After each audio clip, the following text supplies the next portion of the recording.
What up, channel? It's Foreplayy, and this is iGame episode 1 for Black Ops 2.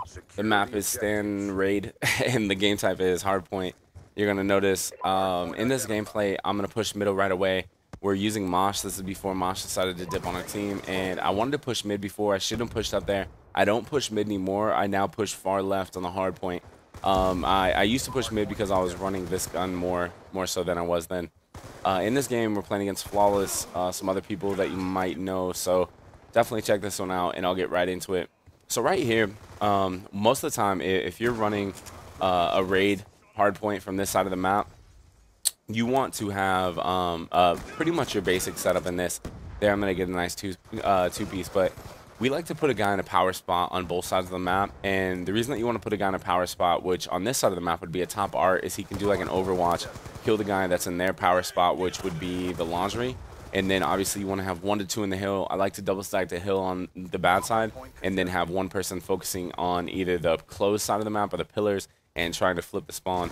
The reason that you want to flip the spawn, because if you don't flip the spawn, it's going to be very difficult, obviously, to maintain this hard point, which is the kitchen. You're going to notice I get a clutch 2-piece. We do flip the spawn, and they're going to spawn to the other side. They're going to notice I get a nice 2-piece shotgun, a 3-piece like that. When I'm playing like this with a shotgun, it's hard for teams to isolate me and put me on an island where they can get me out of the hill. And even if you die in kitchen, just like that, you're so close because your teammates are stacked back there that it really doesn't matter. You're going to notice that they are going to take over spawn. Once they take over spawn, we're going to spawn farther away. And now, just like that, the map can flip. You need to have someone playing in the back a little bit. We're going to go over each spawn point that we feel you can hold or that you should hold. It's going to be a little bit different for all teams because everyone's going to have their own opinion on it. I think that a lot of teams like to hold things differently, and things work for different teams depending on what type of player that they have. So if you have more SMG style players, obviously you're going to have more SMGs in the hill. If you have better AR type of players, then you're going to have those as well. With me running overkill on a class, then I feel I'm pretty multi-versatile. There was a mistake I made, but I got lucky and I spawned close. I shouldn't have pushed that guy. I should have pushed in through laundry. Just like that. Sometimes I get a little bit antsy, especially playing with a shotgun. I think I can just turn into Superman or the Hulk or whatever and just kill everybody. But I do like to run overkill shotgun for this reason, because they cannot touch me normally. Yet again, another mistake on me. When I go back and watch this tape, I can notice that I'm making the simple mistakes of challenging. And that needs to be calmed down. Most of the time when I'm in a LAN environment, I won't challenge as much. Or I will challenge certain stuff a little bit more because I know that I'll be able to kill him.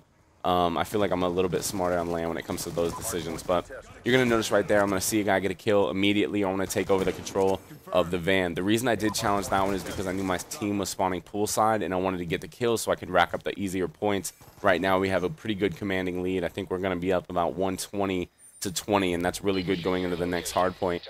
On the next hard point, what I like to do, and this is a great setup for you and your team, is you want to make sure that, this is the basketball court, by the way. You want to make sure that you have some guy hiding behind the rock in the jungle. And the reason that you want to do that is because when there's a guy rock side jungle, he's going to be able to kill anyone trying to take over, flip the spawn, because that's normally where it's going to come from up top. You want to have another guy at the top of the stairs of the basketball court, and what he's going to do is look towards the kitchen and the front side to where no one can come behind the jungle. We like to put another guy inside the locker room, and he can L-trigger towards the door if need be, but his main job is just going to be getting hill time, limit what he challenges. And then also have a guy push up. He can play, whether it be kitchen, money window, or he can play inside the tiki, and he should be running like an AR, or even this overkill class should work pretty well. So right here, you're going to notice I'm going to go on some deaths. I think I'm going to go get like 2 kills out of 10. I'm not going to do good. I was sitting at like 16 and 10 though, so I was doing good at the time. I think I'm going to end up getting 41 in this game. But yeah, so basically flipping the rotation on this, if it's not worth it, don't push the hill. There's no need to push certain hills, especially if it's a stronghold hill, then you don't need to. What I like to tell my team is certain hills are contesting hills. This hill right here shouldn't be a hill that a team can hold for a long time because the spawns are pretty erratic. And if not erratic, then they're favored towards one side. And I feel that this hill is a hill that's going to flop time a lot. You know, if you can get away on this hill with 20 seconds each, 30 seconds each. I can't believe I didn't see that guy right there. But if you can get away with 20 seconds from both sides, then that's good. There's other hills that are contesting hills, like the middle one on this, or the ringside one can be a good contesting hill if you can get there early enough. On slums inside the garage is a good contesting hill because it's hard to clear that hill out without risking the chance of dying. So you want to contest on certain hills, because if you're contesting on certain hills, you don't have to worry about losing points, especially if you have the lead. Use the power of the contest if you have the lead, because that's one of the biggest things that a lot of teams don't do. And just like that, we were focused so much on that last hill that we got sloppy and didn't focus on the new hill. So now we need to turn this hill into contesting hill, and that's taking the people out of the head glitches, not letting them get to us first. But remember how I talked about this ring being a contesting hill? If they're set up like that and you're playing like really good teams like Impact, Optic, Envy, any of those type of teams, and they're set up, you got to be really careful how you're pushing them, because you don't want to give them streaks going into the later hills, because we're only up by a good 60 points at this time, and this game could turn around at any time because you're just giving away streaks. You're going to notice just like that, they get a 3-piece, they take over the hill again, and this hill can be an easy hill to streak teams out of. So if you have streaks, you always want to rack it up and save it for this, because just like they did, once they lost control, they were able to air streak it back and get us out. So we're going to go big, get a couple clutch kills, and we're going to end up draining this hill. I try to rotate a little bit earlier than Burns, who is going to drain the hill. I want to take over the laundry first, make sure no one's in there. Now my primary objective is taking over the backside spawn. A lot of people rotate. He didn't rotate to play the tree yet, which he will end up rotating to play the tree. If you can, you want to push through, take over the tree side area, and flip the map just like they did us. In this instance, we're going to push kitchen. I'm going to try to go clutch and get some kills. I'm going to pick up 1 there, switch to the shotty, get 2, and then get a clutch 3rd from far away. Luckily, I got that kill. Instead of getting on the hill right away, I want to take over money. Nobody was in money. I'm going to push the backside. I shouldn't have pushed, but if you notice, with the shotgun, it's okay because I tried to get that right side corner. So we're going to use this as a contesting hill, as also trying to push up a little bit. I'm going to come in there and miss a shotgun shot and get an X, which that was kind of big, because if I could have got that kill, I might have been able to kill the other guy.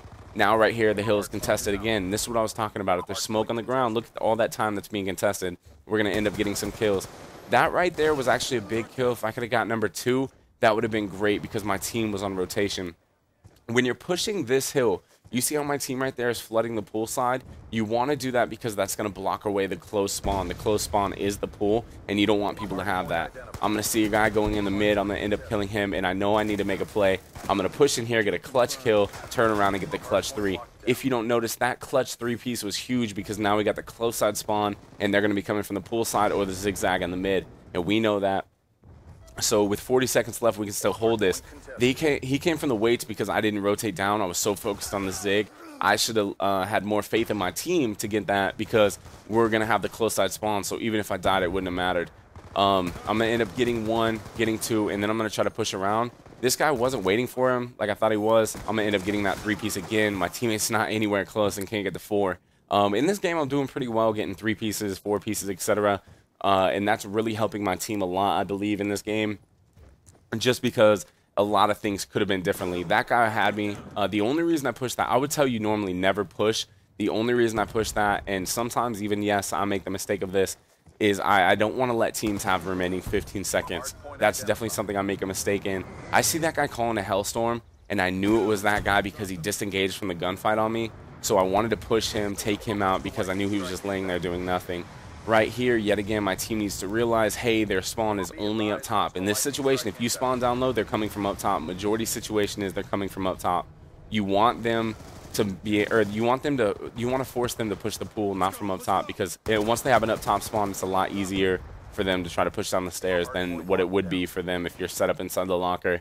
Because right now, yet again, coming from up top, I'm going to end up getting a clutch kill. I'm going to see the guy with the FAL sitting on top of the stairs. There's not really much you can do there. And with 1.5 minutes left, we have a pretty good commanding lead here with 60 points. So we're going to end up trying to drain that hill. But now the next hill is a contesting hill, and I think we have some streaks built up from my teammates. So we don't need to try to push so much emphasis on that. But now I'm going to look at the mini-map. That's another thing. Make sure you pay attention to your mini-map, especially on Hardpoint, so you can find out where your team is. Not because necessarily you want to find out where they're shooting from. Obviously, that helps with their little red dot lighting up on the map. But you want to make sure that you know where your team is, so you know where the spawns are. Spawn recognition is one of the biggest things in Call of Duty, especially in Hardpoint, because with the spawns, everyone thinks they're so erratic, but it's really just like a system. Spawns have to do with where your teams are, majority on the map. That's definitely a big part of it. You're going to see me sneak by here with a shotgun. I don't see how anyone didn't see me. I'm going to pick up 2. There's still another one in the hill. I don't want to die right away because I thought I was going to get close to the streak, so it wasn't as close as I thought. I'm going to end up pushing this guy in the kitchen. Yet again, definitely, I think I was kind of just in the zone for this game. I'm about to be at 40 kills, and I was just trying to go for so many kills, you know. I was making some stupid mistakes, but we're going to end up winning by almost 100, so pretty quality gameplay for myself. I'm 41 and 35, playing pretty objective and hill-oriented, as you can tell. I hope that you guys like the first installment of iGame. Until next time, I'm going to put some older iGames in, maybe so you can see how iGame used to be, where it started, what it was. If you guys like this, please comment, favorite, like, subscribe. Peace.